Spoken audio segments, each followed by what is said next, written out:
ब्रह्मांड a unique institute of education में बच्चों आपका स्वागत है। आज हम आपके लिए एक तरह का क्वेश्चन लेकर आए हैं जो इस तरीके का क्वेश्चन कई एग्जाम में देखने को मिलता है, जैसे कि UP police, Delhi police, SSC वगैरह में। तो इस तरह के क्वेश्चन को करने के लिए तरीका क्या है? एक आदमी 8 घंटे में यात्रा को पूरी करता है, जिसे आधा भाग 40 और आधा भाग 60 की रफ्तार से वो चलता है। तो यात्रा की दूरी ज्ञात करो। और दूसरा सवाल है, एक व्यक्ति एक कार से 17 घंटे में कोई दूरी तय करता है, इसका 1/3 भाग 40 की, 1/4 भाग 60 की रफ्तार से और शेष भाग 80 किलोमीटर प्रति घंटे की गति से तय करता है। तो यात्रा की दूरी ज्ञात करो। तो देखो, दूरी निकालने का फॉर्मूला क्या होता है? चाल गुना समय। लेकिन यहां मैं देख रहा हूं मेरे पास 8 घंटे यानी समय तो है, पर चाल नहीं है। चाल क्या है? आधी भाग 40 और आधा भाग 60। तो इसका मीनिंग क्या हुआ? जब आधे आधे भाग की बात हो रही है, तो जैसे आधा 40 से चला है और आधा 60 से चला है, तो आप इन दोनों का एवरेज निकाल लो। यानी आपको एवरेज चाल निकालनी पता होनी चाहिए। तो एवरेज अगर दो ही दी होती है तो बच्चे क्या करते हैं? 2 गुना 40 गुना 60 बटे 40 प्लस 60 यानी 2xy upon x plus Y formula लगा देते हैं। तो यहाँ पर 40 और 60 100 हो गए और ये 100 की 2 जीरो कट जाएंगे, 6 चौक 24 दूनी 48। क्या आप ऐसा कह सकते हो? 2 गुना 40 गुना 60 जोड़कर हो गया 100। ये दोनों जीरो कटने के बाद 4 दूनी 8 48। ये 48 क्या आ जाएगी? चाल आ जाएगी। और 48 की 8 में गुना करेंगे तो 8 8 64 का 4 का ऐसे लगे 6 8 चौक 32 और 6 38 यानी 384 किलोमीटर यात्रा की दूरी होगी। अब दूसरा सवाल देखिए, दूरी निकालने के लिए वही फॉर्मूला है, चाल गुना समय। अब मेरे पास यहाँ पर समय मौजूद है कितना? 17 घंटे, लेकिन चाल मौजूद नहीं है। तो चाल के लिए मुझे क्या करना पड़ेगा? ये 3 चाल है, एक जगह 40 है, एक जगह 60 है और एक जगह 80 है। इसकी औसत चाल निकालनी होगी। तो अब मैं ये कह रहा हूँ, मान लीजिए ये कोई यात्रा की दूरी है, इसका 1/3 भाग कितनी रफ्तार से है? 40। 1/4 भाग कितनी रफ्तार से है? 60 और जो बाकी शेष बचा है वो किस रफ्तार से है? 80। तो अब मैं औसत चाल कैसे निकालूं? अगर 2 दी हुई थी तो आपने फॉर्मूला लगा दिया 2xy upon x plus Y यानी 2 गुना 40 गुना 60 बटे 40 प्लस 60। लेकिन जब 3 दी हुई है तो मैं औसत चाल कैसे निकालूं?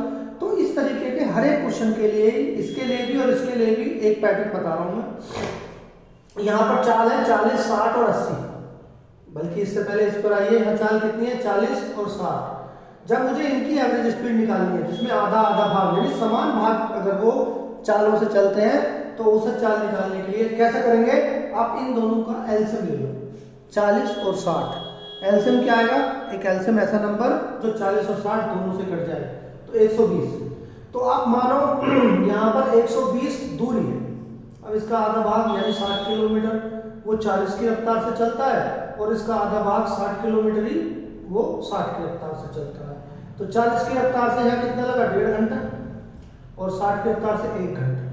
यानी औसत चाल के लिए मुझे क्या फॉर्मूला अप्लाई करना पड़ेगा? औसत चाल बराबर होता है तय की गई कुल दूरी यानी 120 और बटे लगा कुल समय 1.5 और 2.5 घंटा। तो मैं 120 में अगर 2.5 की भाग देता हूँ तो ये कितना आएगा? 48 किलोमीटर पर आवर।